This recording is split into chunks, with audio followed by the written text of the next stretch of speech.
పేరు సురేష్ అండి. Work shop పేరు నారాయణగిరి మోటార్స్. మేము all petrol and diesel vehicles repair చేస్తాం. వెహికల్ జనరల్గా ఫ్రీక్వెన్సీ జనరల్గా సర్వీసింగ్ చేయించుకుంటే ఎప్పటికప్పుడు ఆయిల్ చేంజ్ చేసేది. వెహికల్ కండిషన్ బాగుంది.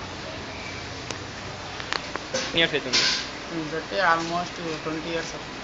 మీ ఎక్స్పీరియన్స్ ఎంత? Experience 25 years. 25 years. అన్ని లేటెస్ట్ వెహికల్స్ అన్నీ చేస్తారు? అన్నీ చేస్తాం. న్యూ జనరేషన్ వెహికల్స్ అన్నీ చేస్తాం.